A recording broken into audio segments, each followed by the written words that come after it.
ये उन दिनों की बात है जब मैं घंटों तक ट्रक चलाकर थक गया था। भूख भी बहुत ज़्यादा लग रही थी और नींद भी आ रही थी। इसीलिए मैं एक ढाबा देखकर अपनी ट्रक को उस ढाबे की तरफ ले जाता हूँ और फिर ढाबे की पार्किंग में ट्रक को लगा लेता हूँ। हालांकि मेरे ट्रक के अलावा दूसरे ट्रक भी उस ढाबे के पार्किंग में खड़े थे।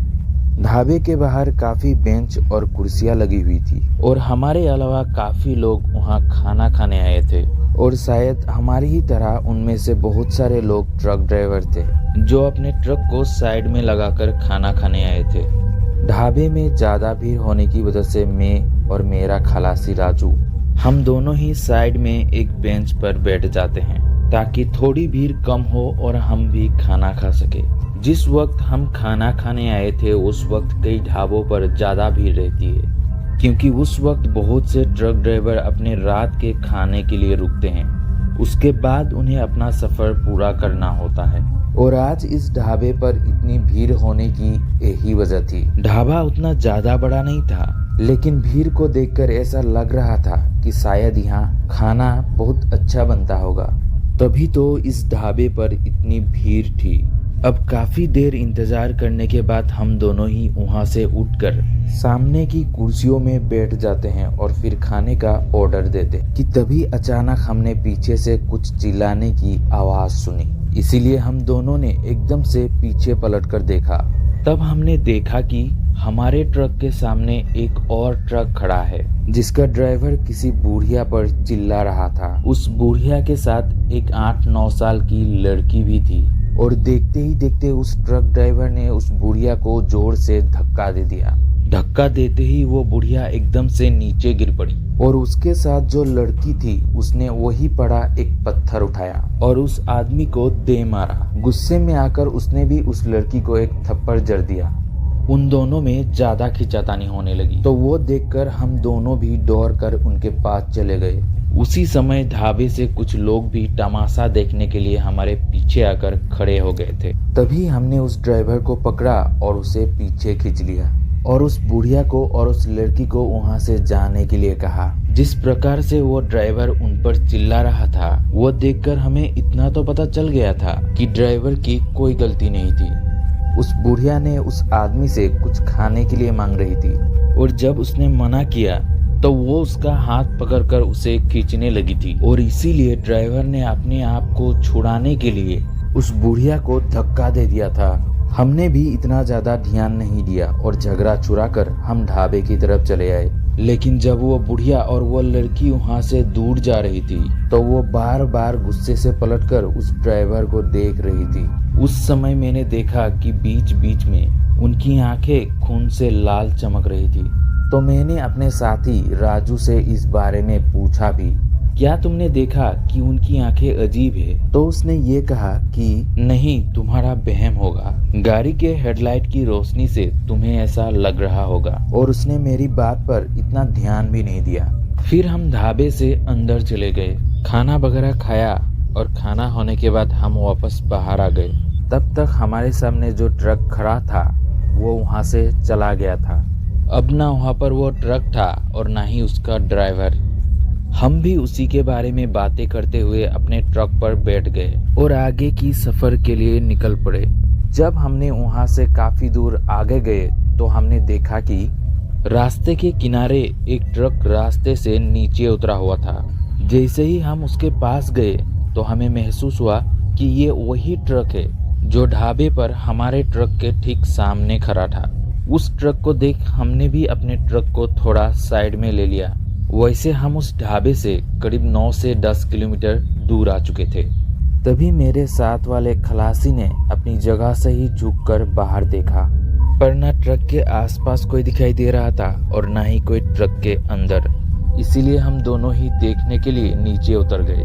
हमने नीचे उतरकर देखा तो ट्रक की हेडलाइट चालू थी, ट्रक की अंदर की लाइट भी चालू थी और उस हिसाब से ट्रक ड्राइवर को वही आसपास कहीं होना चाहिए था। हमने वही खड़े होकर अंधेरे में आवाज भी दी पर हमें कहीं से कोई जवाब नहीं आया।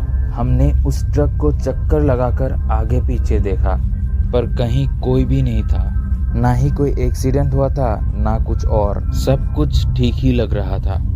अब हम दोनों सोच में पड़ गए कि ये साला ड्राइवर गया तो गया कहाँ। कुछ समय यहाँ वहाँ देखने के बाद हम वापस अपने गाड़ी की ओर जाने लगे और तभी अचानक मेरे साथी ने कुछ देखा। उसका ध्यान रास्ते के दूसरी तरफ चला गया जहाँ उसे कुछ चमकता हुआ नजर आ गया। तब उसने मुझे कहा कि उस तरफ कुछ है और मैंने भी थोड़ा गौर से देखा पर मुझे वहाँ कुछ दिखाई नहीं दिया।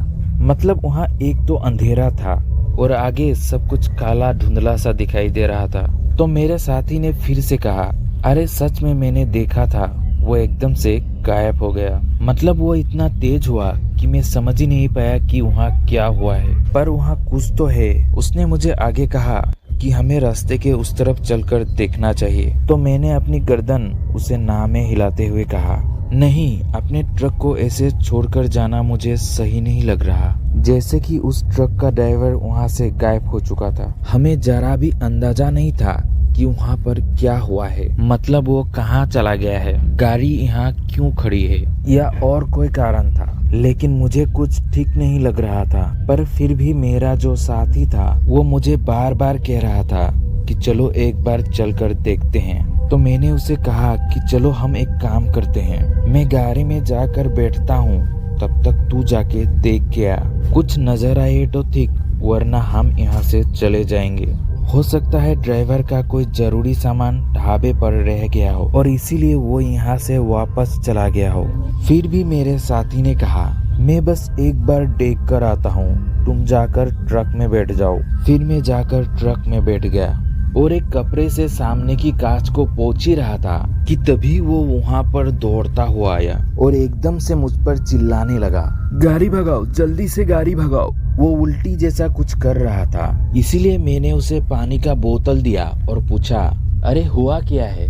लेकिन उसने बोतल को वहीं फेंक दिया और घबराती हुई आवाज में बस यही कहता रहा कि पहले तुम गाड़ी भगाओ। पहले तो मैंने यहाँ वहाँ देखा लेकिन वहाँ कुछ भी नहीं था। तो मैंने गाड़ी को चालू की और तेज भगाने लगा। वो तो बस डर के मारे हाफ रहा था और भगवान का नाम जप रहा था। बहुत दूर आगे जाने पर मैंने गाड़ी को थोड़ा धीमा कर दिया, पर वो था कि अब भी घबराकर रास्ते पर इधर उधर देख रहा था। आखिरकार शांत होकर उसने कहा, मैं जब रास्ता पार करके उस तरफ गया तो मुझे कुछ घसीटने की और खाने की आवाज सुनाई दी, इसलिए मैं रास्ते से थोड़ा नीचे उतरा और झुककर नीचे देखा। वहाँ रास्ते के किनारे नहर जैसा कुछ खुदा हुआ था और वही एक गड्ढे में नीचे उस ड्राइवर की लाश पड़ी हुई थी। तभी मैंने अपने साथी को बोला कि अरे इसमें घबराने की क्या बात है, हमें उल्टा पुलिस को खबर करनी चाहिए।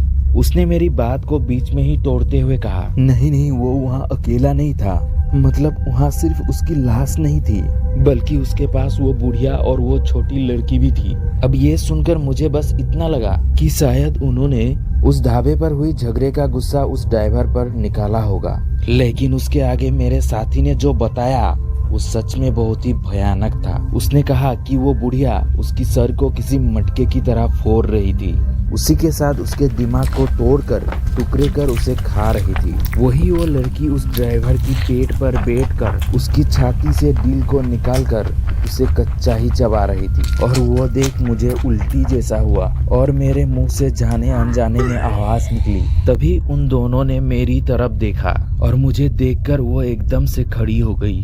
तुमने जो कहा था वो सच था। उन दोनों की आंखें लाल खून की तरह चमक रही थी। उनकी उस भयानक नजर को देखकर मेरी हालत ही खराब हो गई और इसीलिए मैं वहां से भाग खड़ा हुआ। सच में वो बात सुनकर मैं भी घबरा गया था और ये सोचने वाली बात थी कि हम उस ढाबे से करीब 9 से 10 किलोमीटर दूर थे। जो अंतर हमने 15 से 20 मिनट में पार किया था। हम जानते थे कि इतनी देर में कोई भी इंसान इतने दूर तक पैदल नहीं आ सकता, खासकर वो कोई बूढ़ा या फिर बच्चा हो। तो दोस्तों ये थी आज की हमारी कहानी। उम्मीद है आप लोगों को ये कहानी जरूर पसंद आई होगी। अगर हाँ तो इसे ज्यादा से ज्यादा शेयर कीजिए और ऐसे ही और भी कहानियाँ सुनने के लिए हमारे इस चैनल को सब्सक्राइब करके बेल आइकन को दबा दीजिए। Thank you. जय हिंद।